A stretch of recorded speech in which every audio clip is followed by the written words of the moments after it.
Thank you everyone for being here. It's lovely to present to more than 4 people.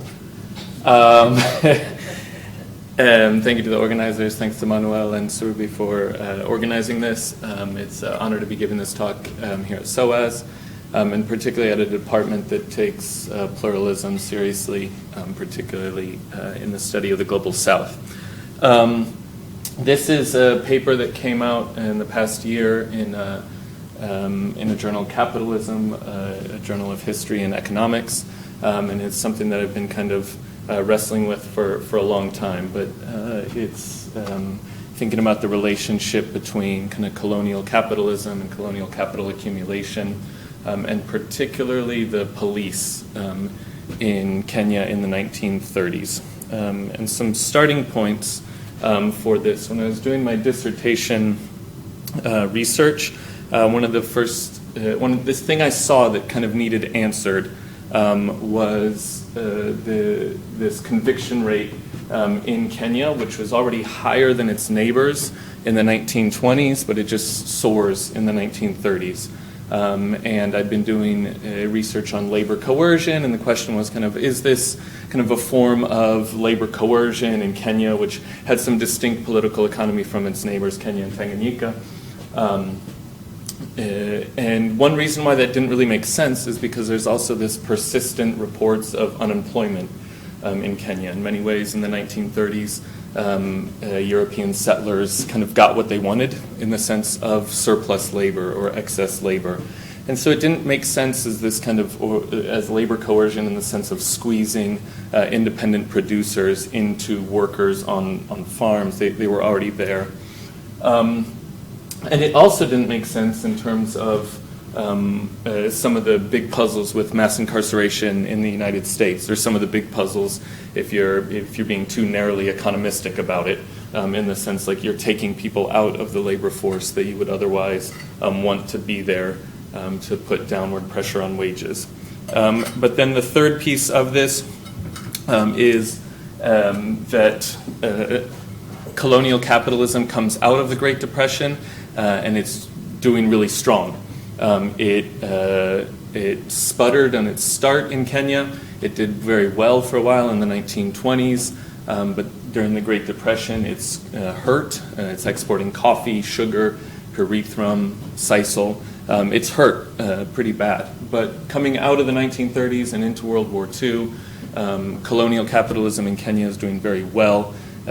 Kenya is now it's always been trying to be a settler colony, and it really is a settler colony. It's the interests of settler accumulation is what dominates in the 40s and 50s moving forward. So these are some starting points that this paper is kind of trying to resolve.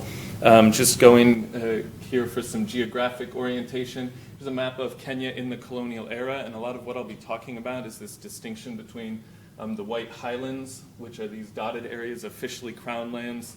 Here they leave white out, but the White Highlands. The native reserves, which are named here particularly, I'll be focusing on Kikuyu, Embu, Meru, Kalenjin, and Kamba reserves.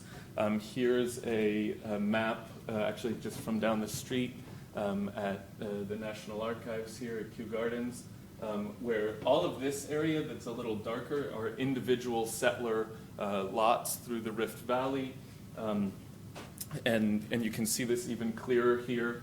The pink areas are the White Highlands, and the yellow areas are what are known as native reserves. And what I'm going to be looking at is a lot of the movement of unemployed people by the police from the White Highlands to the native reserves in yellow, and look at some of the effects of that. I'm going to just situate this within the literature a little bit, give a background on things that are happening in the 1920s, how that becomes unemployment in the 1930s.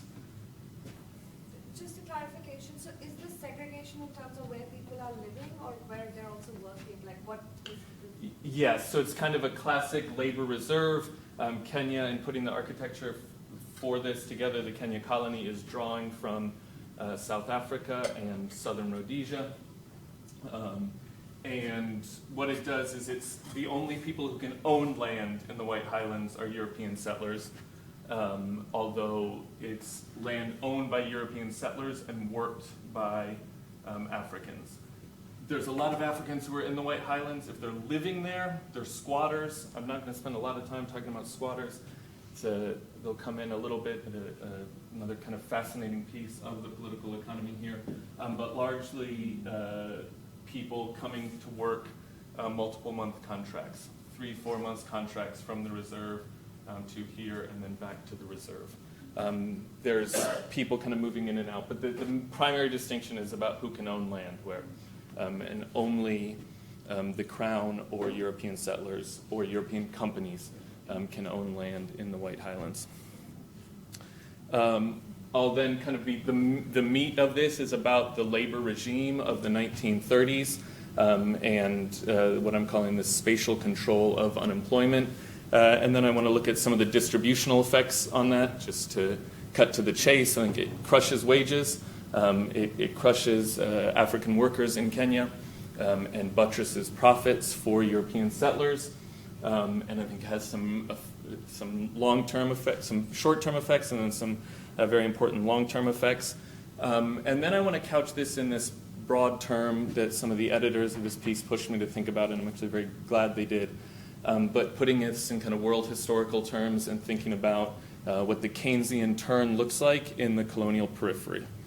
Sorry, excuse me, are you taking questions afterwards or during? Maybe, I'm kind of happy either way, but maybe like clarifying questions during and like big substantive questions after. Cool. So first to situate with this in some groupings of literature. One is the kind of political economy of colonial labor markets in Africa.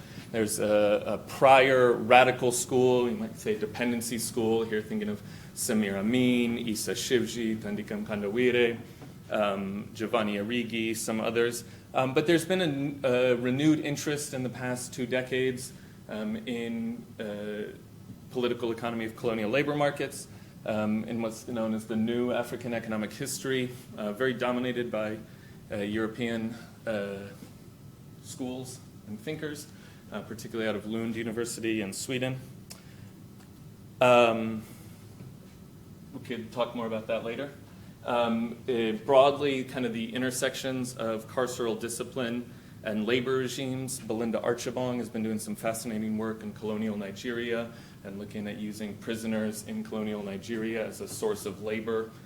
Here, I think it's interacting with that literature. The police, the carceral system is being deployed to manage labor, but in a very different and odd way, in a way that fits the particular political economy of Kenya.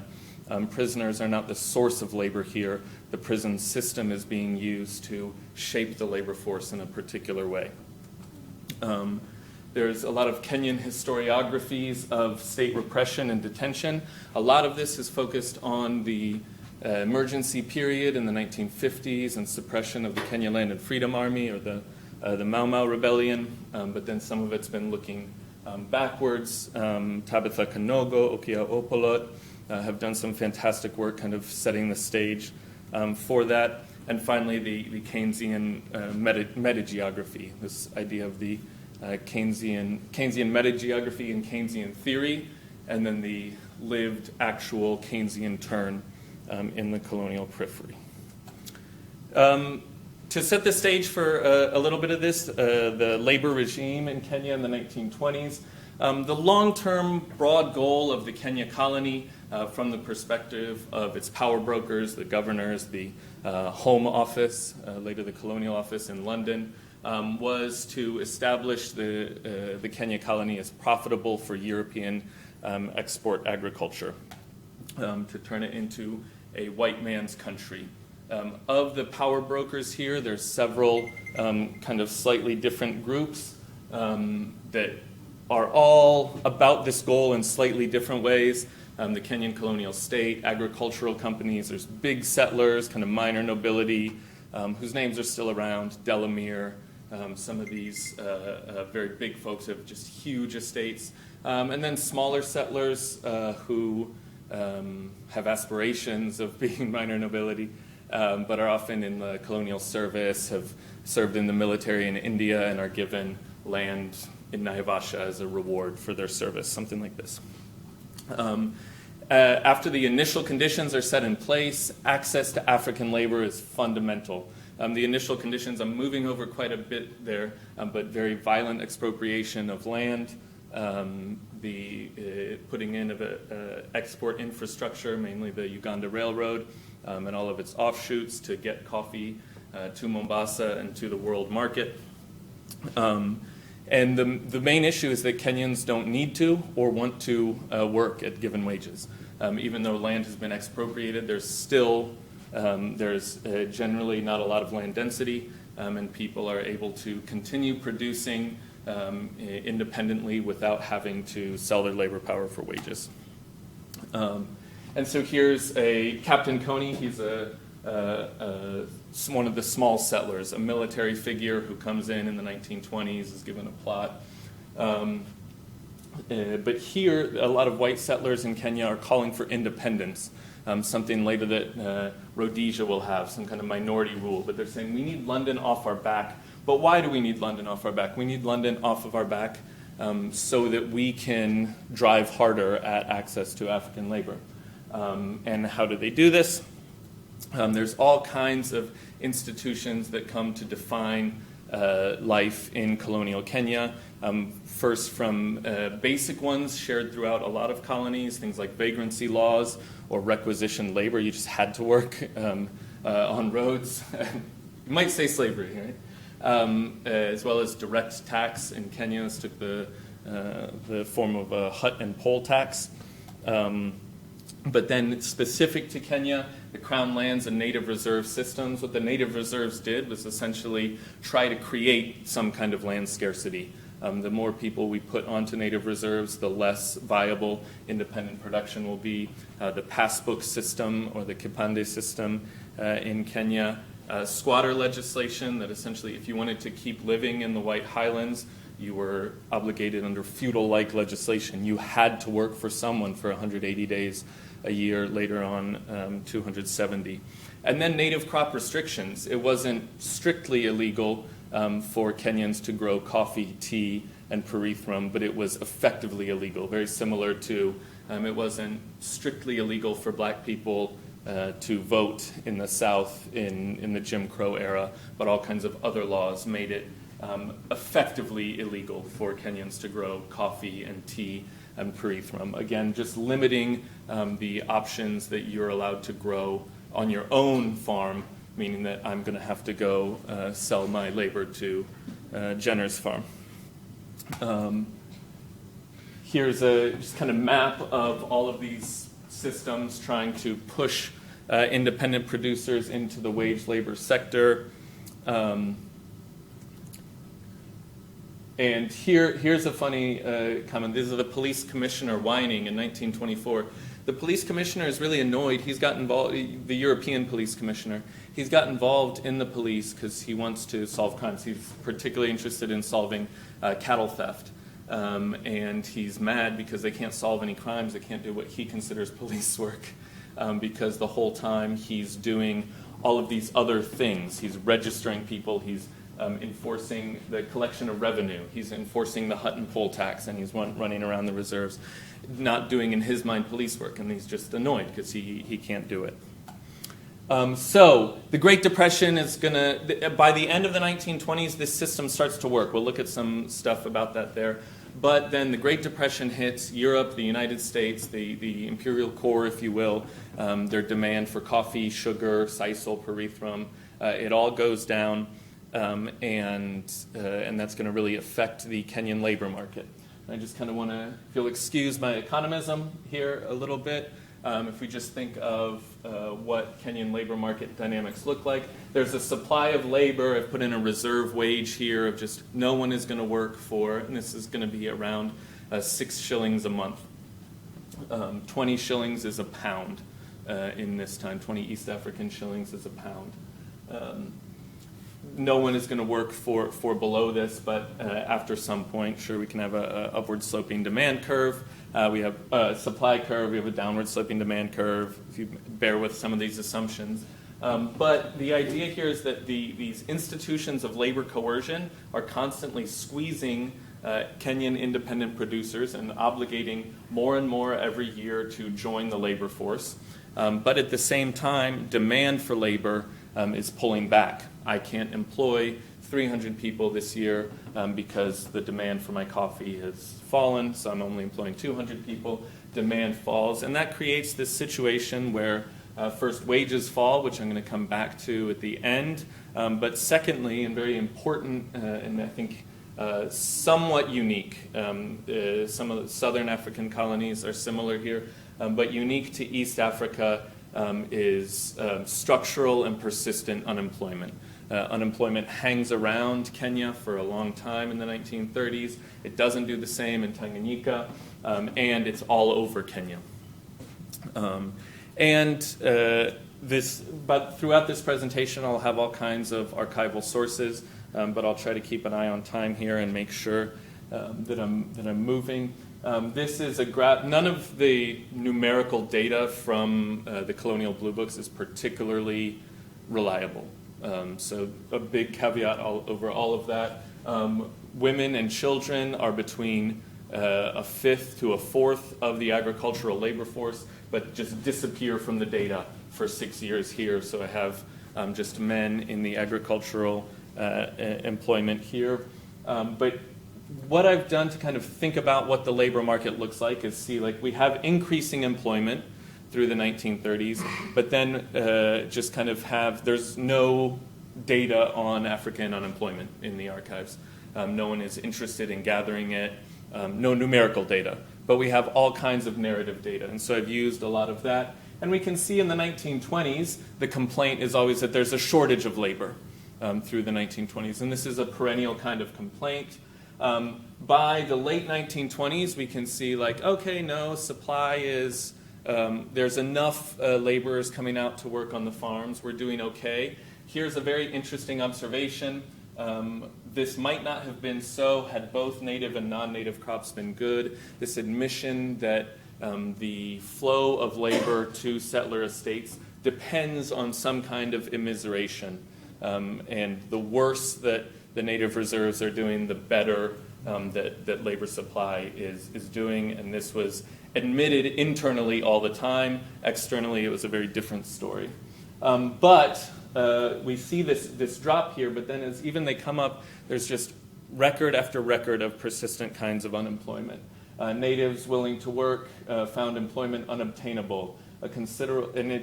Excuse some of my language here, and this is direct quotes from the archives that I think just drips in condescending kind of racist language. A considerable amount of natives, especially Lumba, were wandering about nominally in search of employment. 75% of men in Chuka and Mwimbi have left in search of work and haven't been able to find it. We continue, and this, you can just click through, Manu.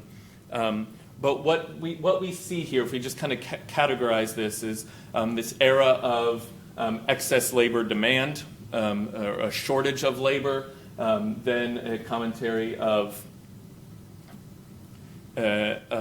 labor supply equal to labor demand, and then commentary of excess labor supply. Excess labor supply, unemployment.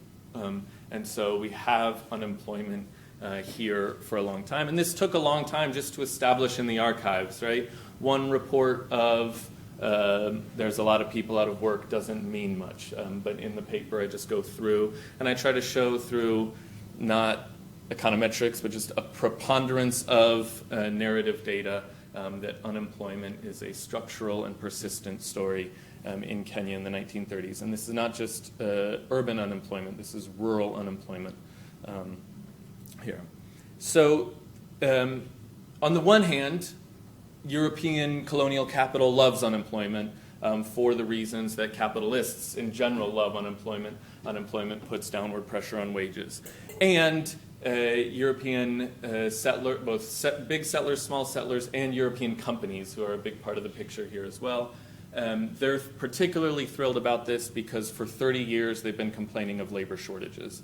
In the early 1920s, for a short time, they raised wages to get people to turn up, but other than then, they were keeping wages low and couldn't get enough people to turn out. And now people are turning out, and they're turning out for very low wages. But where unemployment is very attractive to colonial capital, white society is terrified of unemployment.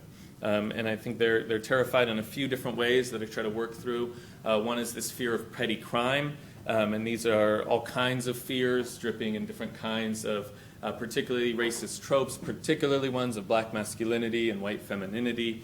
As we'll see later, there's no rise in crime against persons or property. So these are fears of crime, not an actual rise in crime.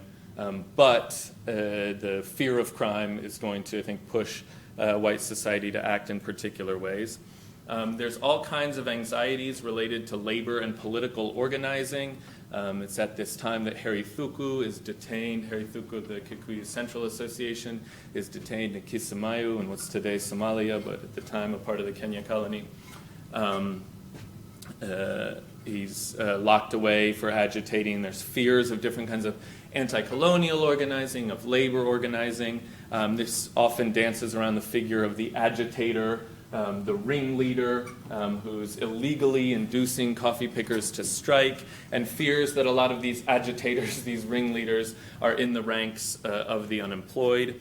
And this one, a little harder to find like direct evidence of, but I think no doubt there is this idea that just massive, visibly unemployed people are a threat to this idea that even for people who know that the idea isn't true, but the idea of the civilizing mission, the industrious uplift of colonization. Here's Jan Smuts, former premier of South Africa, but here he was on a tour of Britain is in 1929, talking about the gospel of labor is the most salutary thing for Africans. But the governors of Kenya, Governor Grigg, Governor Denham, are constantly talking about the dual development model. Someone can easily tend to their own shamba in the reserves. Someone can easily decide to work on Delamere's farm and pick coffee. You decide what's best for you in this kind of classic liberal, everything we're doing here is great.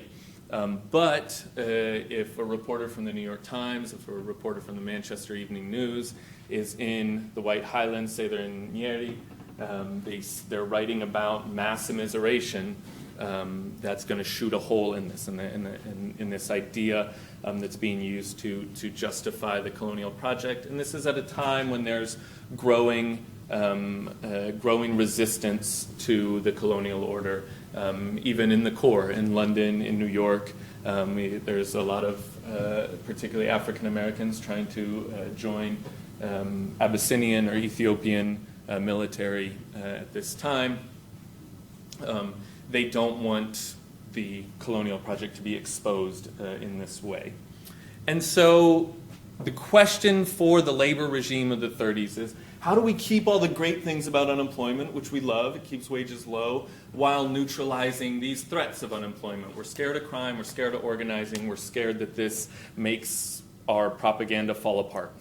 And that's what I kind of spend this paper looking at. And the big story that I want to tell, I'll tell it here with just a kind of little cartoon kind of that I've made.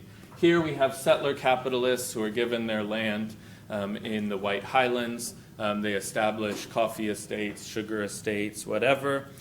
Here are independent producers who have been pushed to the native reserves in a previous era. And then here are lots of Kenyans who are working on the estates of settler capitalists. When the Great Depression comes, a lot of these workers become unemployed. There's also people who would have left the reserves but cannot leave the reserves and are unemployed here. Apologies for those of you for whom colors are hard to see. But it's here where the police and the courts step in, and their job, and the story that I think I've found in the archives is that what the police and the courts do is effectively move all of the unemployed people from the highlands to the reserves via a variety of mechanisms. And this is what I call this kind of spatial control of unemployment. The police have moved unemployed people from the highlands and from urban centers, from Mombasa, from Nairobi, from Kisumu, to the reserves, and has kind of exacerbated forms of inequality in the reserves. It's also created a series of kind of fascinating dynamics here. Harry Thuku is eventually going to come back from Kismayo, establish a coffee estate in the reserves, employ lots of unemployed folks in the reserves, and eventually is going to resist the Mau Mau for some of the very same reasons that other settlers will. So there's a whole series of things that are going to happen here, but a bunch of things happen here. But the important thing is, okay, we've gotten rid of the threats of unemployment. The threats are somewhat spatial, right? I'm only concerned with petty crime, of labor organizing, kind of. We're still really scared of organizing, and it is happening here, but it's not the local strike here. And I'm less concerned that reporters from the New York Times are going to go. They're not going to go to Meru.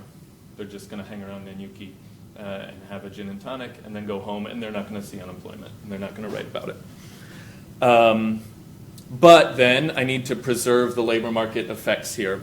And so then I focus on a series of institutions which come to hold these unemployed workers in the reserves within the orbit, within the gravitational pull of the labor force, to make sure that Mwangi is employed here, but to make sure that Njoroge is putting downward pressure on his wages, and to make sure that the wage pressure stays here, or when these workers need to be replaced, they can be met here. And this is the broad story I'm telling. Here's what I found. And Siri is also telling.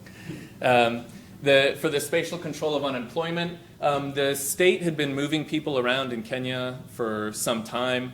Maasai people had been alienated and moved for quite some time. There was the Libon's removal ordinance in this time. Some of survivors are still here.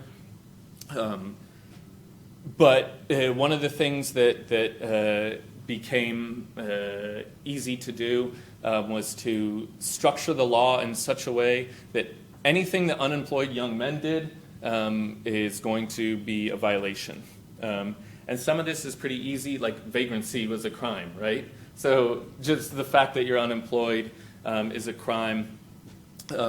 If you're looking for work, you're probably looking for work so that you can pay your tax. So if you're looking for work, you probably haven't paid your tax, so you can be found in a tax violation.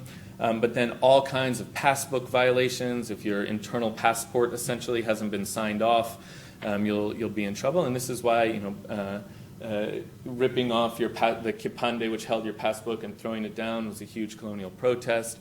Same as in South Africa, same as in southern Rhodesia, Kum, Zimbabwe. But all kinds of municipal codes and just selectively enforced. Some of the crimes are fantastic. Misuse of a bicycle. No idea what misuse of a bicycle is. Don't know if I've misused a bicycle in my life. Loitering in traffic islands. All these kind of things. This is from a novel, a Ngugi wa Thiong'o novel, Weep Not Child. This is from the 1950s, from a different era, but essentially the arrest first, charge later kind of policing. This is a former settler who's now become a district commissioner in this novel, and he's giving an order to the police to arrest the sons of a local guy, and it's just doesn't matter. Arrest him and then figure out what to charge him for, and we see the kind of outlines of that here. And so the kind of form of this would be: I'm going to arrest you in the Highlands for whatever. You misused a bicycle. You stayed out too late. You go to the detention center. You have a trial. The sentence doesn't matter. You're arrested on Thursday. You see the magistrate on Friday. If you're convicted, you do your sentence and then you go to the reserve. If you're not convicted, you go to the reserve. And you're just repatriated no matter what. And so the geographic logic of this makes sense if we're arresting and convicting large amounts of people. And we can see this kind of reaches its apogee, and there's a lot of data we don't have here. But in 1933, the state passes this fantastically named law, the expulsion from certain areas of the colony, persons whose presence therein is deemed to be undesirable. And the governor could appoint someone, and the governor's appointed me, and then I say Survey is undesirable. You haven't committed a crime unless you don't leave. But once I say you're undesirable, you must leave, you must go to your reserve. And so there would be all kinds of people who were repatriated to the reserves who will never show up in any police data here.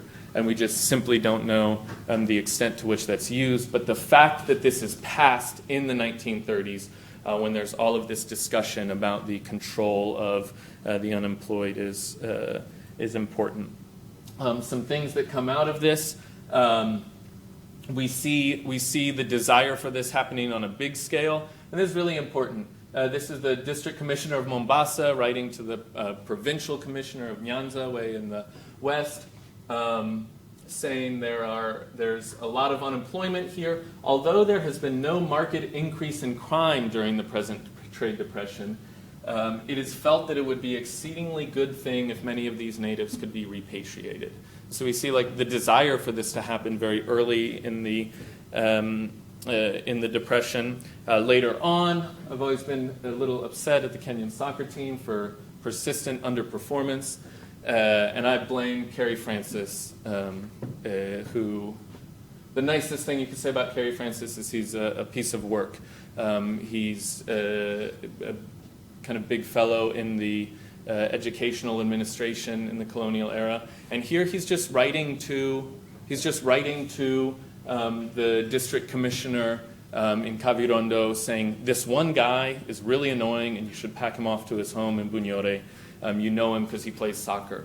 And just the fact that this letter exists, that Kerry Francis could think like, I can just write a quick note, send it off to the district commissioner, and they'll pick up this guy and pack him off. We can see that there's an architecture of this happening. Just, this guy's no good, nuisance, Serbi, get out, go. We also see all kinds of reports through the archives that they're attributing. They're saying like, this is great. We've been incredibly successful. We're decreasing crime, and we're clearing the townships of unemployed natives as well as the rural areas.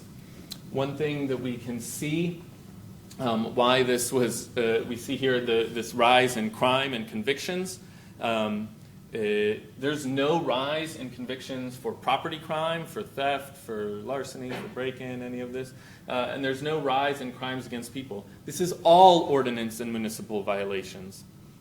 Forbidden songs, misuse of a bicycle, loitering, you haven't paid your hut tax, etc. Forbidden songs is actually quite a big one. And arresting people for singing this one particular Kikuyu song, Mutirigo. Now to kind of turn the page and think about if we've moved the unemployed to accomplish these goals to the reserves, what can we do to maintain labor force gravity? And the first one is what I call carceral throughput, and I think this is really interesting. Killing Ray makes this point that like prisons are expensive for the state, they're expensive for capital. They're keeping workers out of the labor force, and they're forcing us to spend a lot of money. Kenya had initiated prisons as well as detention centers in this area, and 20 years after this, in the emergency period and the crackdown against the Kenya Land and Freedom Army, these concentration camps, their brutality is kind of unparalleled. In this time, in the 1930s, the detention centers are not particularly brutal places. Many of them are not. Some of them are. Many of them are not. There's reports of it's just kind of a barbed wire perimeter. There's reports of people going to smoke a joint, bangi, with their friends at the edge of the facility. Then you go and you come back. They're not particularly cruel places. They're just trying to really move people through. And the key is just get them on the government truck and move them out. we can see here that there's 90,000 men, more or less, in agricultural employment in 1934, and almost 50,000 convictions in the subordinate court. So we're talking more than half of the labor force is convicted, more than half of the people working. Labor force would include adding the unemployed, which we simply don't know. We want to make sure that we're pulling people into this disciplinary apparatus. The point of that, though, is just to hoover them into the reserves, and we want to quickly return them to the workforce. We can see this in different kinds of things here, different kinds of anxieties. In Tanganyika, for example, if you didn't pay your hut and pole tax, you would be arrested because you haven't paid your tax, but then you could work in public works, and I could go build roads for the state of Tanganyika. And the Kenyan state thought about that, and the settlers shot it down immediately. They said, no, we don't want people working off their obligations to the state for the state. We want them to come work on my damn coffee farm, and then I'll pay them a cash wage, and then they pay the state. This is done largely by manipulating sentencing. And what we see is that while we have almost a quadrupling of the convictions in Kenya, the daily average in prison barely grows. Some of this data, again, is very hard. There's both a prison system and a detention system, which are started in 1928, and it's very hard sometimes in the record to tell if this includes prison and detention or just prison. But we can see this general trend that the average nightly occupation is not happening. The idea is to move people through as quick as possible. And one way we see this is the sentences that are given out. The people who are outright sentenced to detention and imprisonment grows a little bit, but not that much. A lot of people are sentenced, and we'll look at that in just a second, but they're sentenced to time because they're first charged a fine, they're then unable to pay that fine, and so then they do time in lieu of the fine. But the original sentence is still a fine. The green here is the fine that people are outright charged for and they pay. And the red one is this interesting one. I had to look it over as I couldn't figure out what bound over is. And it's just warned. It's just you've been a very bad person misusing a bicycle. So don't do it anymore. The important thing is, though, you're warned, but you're sent back to the reserve. Again, that's the important thing. And so we don't see this huge growth in the daily average. The next thing I look at is fallback position calibration. Essentially, all of labor coercion throughout colonial Africa, or all of labor coercion in the world, you could say, is kind of some kind of calibration of the fallback position. If you're not in the labor force, what are you going to be doing? And how can I kind of manipulate your alternative? Oh, you're going to be growing your own crops. How can I put land pressure on you? Something like this. And so if people are going to move through the system, how can I think about manipulating their fallback position in such a way to put them back into the labor force? Fines are ways to do that. Manipulating sentencing in some really important ways. There's this fascinating episode. In 1934, the Kenyan Supreme Court, which has some kind of independence, decided the maximum time that you can spend in jail for not paying your hut and pole tax is 14 days. And the hut and pole tax at this time is 12 shillings.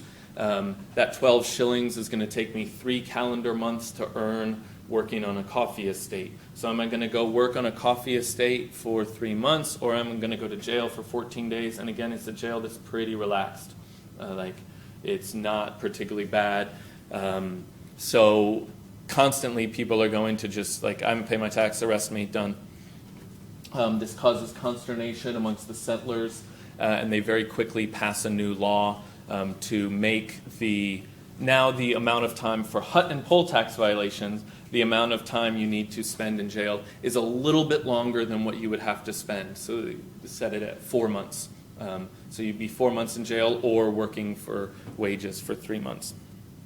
I'm going to move a little bit but we can see the careful thought that people have been that have been put into this. So, like, can we make a camp for vagrants? Let's make sure that click to the next one.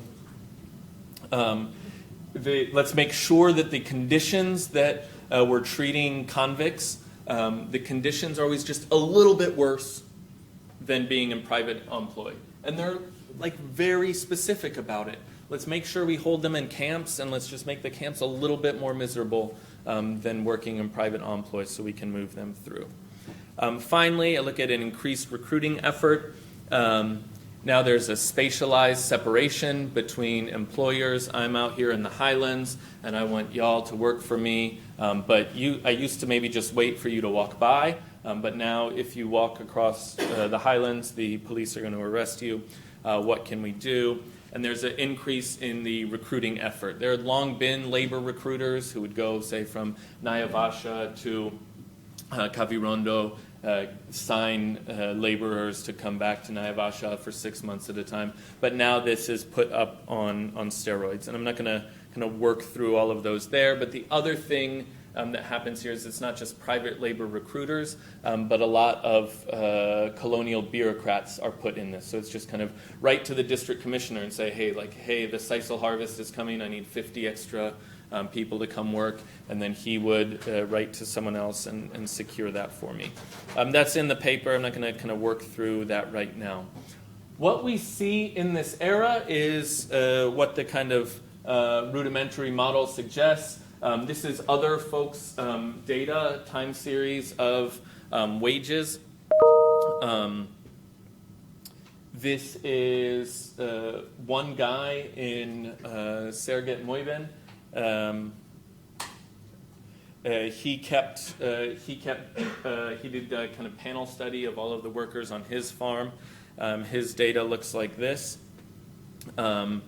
The wage that all of his work, he asked 40 of his workers, how much were you paid in 1930? What's the highest you've been paid since 1930? What's your last job and paid by us? They're paid 6 shillings a month to work on his, and a month, by the way, here is really 45 days. It's 30 working days, so there's some confusion there, but 6 shillings for a 30-day ticket. And you're only paid at the end of it. So if I need to get to 12 shillings, that's going to take me 3 months to get there.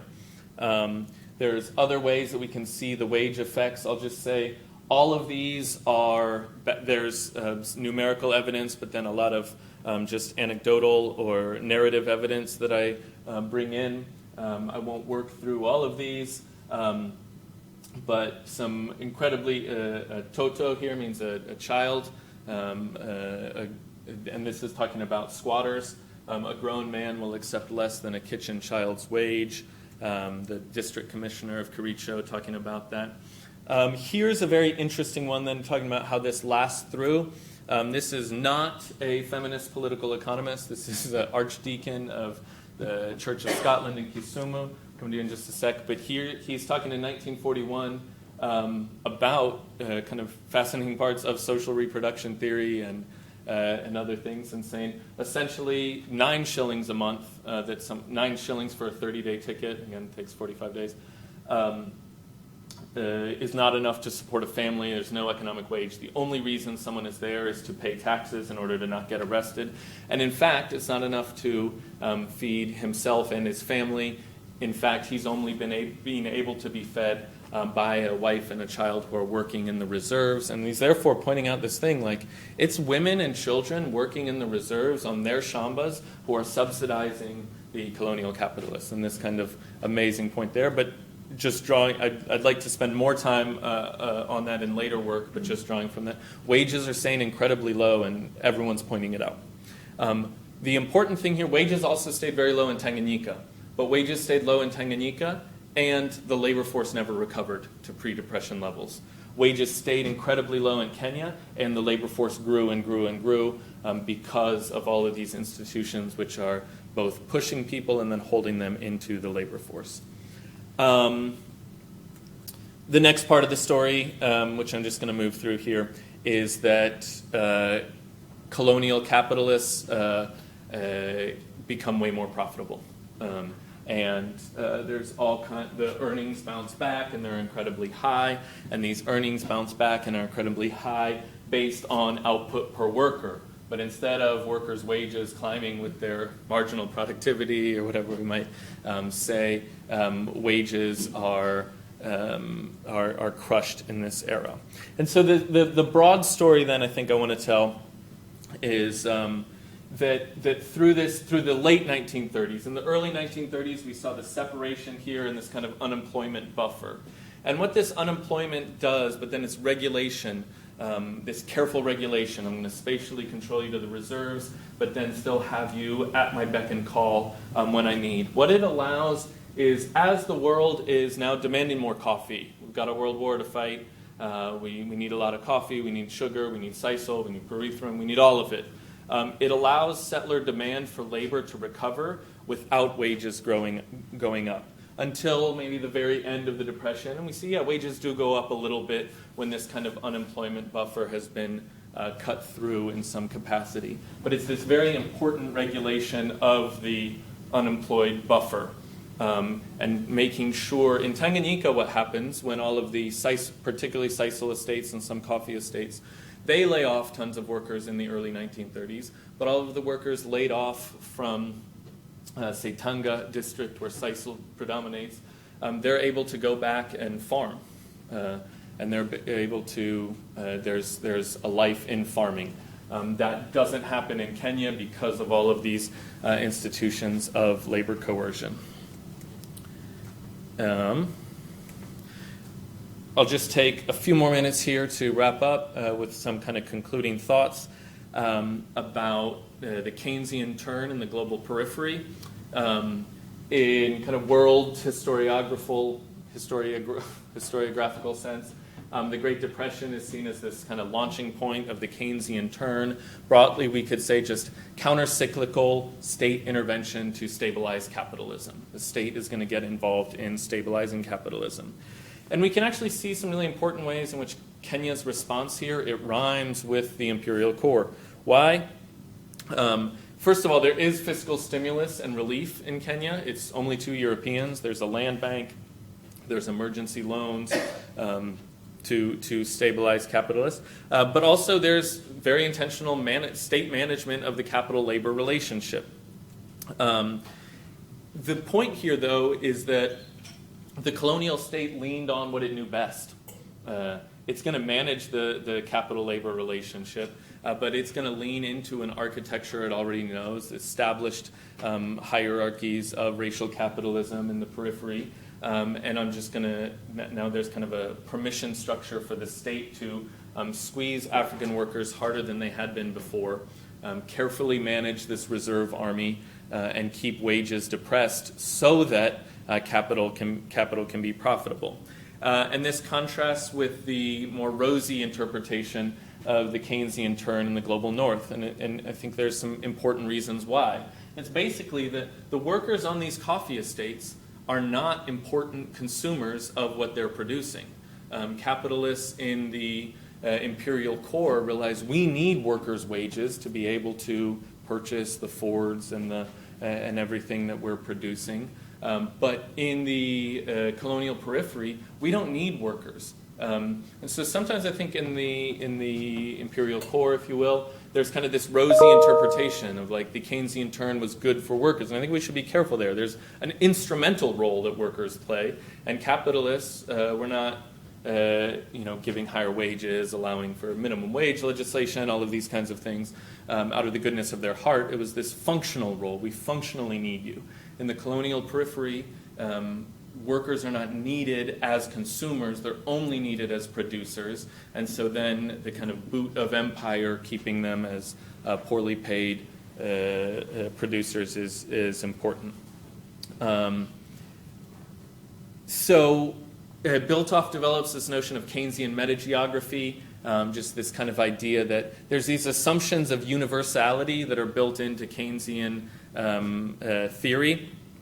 But she points out like these mechanisms, they're not universal. There are specific constructions at specific times that depend on specific institutions. For example, something like sticky wages. No, sticky wages depend on different kinds of expectations, union power, etc. There's no sticky wages in Kenyan coffee. As soon as wages are able to be crushed, there's downwardly edging money, nominal wages. Some other ideas about this. But yeah, basically I look at the Keynesian turn as this kind of permission structure, and this permission structure for state intervention. But what colonial power brokers did was what they know best, and what they knew best was kind of violent enforcement of this racialized hierarchy of production. So Bill Toft writes that this era of Keynesian prosperity was one of domestic and imperial political apartheids. The last slide I have here is one of the reasons why I think this matters so much. There's in the historiographical literature in Africa, there's often this idea of decreasing labor coercion throughout the colonial era. So real roughly here, if we say that labor coercion and control was very high in the beginning, in the 1890s and early 1900s. There was a lot of coercion that was used, but this gave way to consensual, kind of liberal market relationships. There's an acknowledgement of a kind of dynamism over time, but it takes the shape of from coercion to consent, is this general idea. And I'm surprised that this consensus is here. For example, this is one of the few places where, say, Giovanni Arrighi and some other dependency theorists from the 70s and 80s agree with some folks in these who term themselves the new African economic history, which say like markets became really important later on. My idea is that this is at best reductively simple, and at worst it's untrue. And I have a hypothesis that maybe coercion doesn't diminish.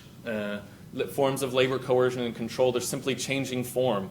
From requisitioned labor to the kind of detailed police harassment here. And so my new work, and maybe it looks like this, if we can think of how do we, and this, the huge problem here is that we can't quantify this abstraction, labor coercion and control. The work I'm doing now is trying to find ways to quantify this idea of labor coercion. And I think it matters a lot because the idea that I have here is that the idea is that at the time of independence, African states are kind of handed over this, like, you have fairly well articulated markets, you know, without the thumb on the scale of these different kinds of things. But if we're coming over where there's still really high degrees of labor coercion and control, that gives over a series of imperatives that the post-colony is structured around different kinds of labor repression for disarticulated export. And I think we see this today in like what kinds of labor forces are necessary for Kenyan floriculture. A third of Europe's flowers come from Kenya, and some of the same acres where coffee used to be grown here around Naivasha. And you want a labor force that can come out on the week before Valentine's Day and then throw them out. We don't need them anymore. And then we need a labor force for the rest of the year that can accept low pay, high pesticide tolerance, all kinds of things like this. And I think the imperatives there are inherited. And I think we see a Kenyan elite very much take over from a colonial elite and be stuck in this kind of game of dependence. And I think that's why tracking some of these mechanisms of coercion and control are so important. That's it. I went a little over time than I wanted to. If you could click one more. Yesterday was the anniversary of the hanging of Dedan Kimathi, a Mau Mau leader, Kenya Land and Freedom Army leader. Here's a portrait of him that hangs at the National Archives in Kenya, where I did a lot of this research. And very much the context of this work is kind of setting the stage for the insurgency of the Kenya Land and Freedom Army. Dedan Kimathi himself was working on different farms and all kinds of forms of different employment between the highlands and the reserves in the 1930s, and eventually takes up arms against this. Thank you.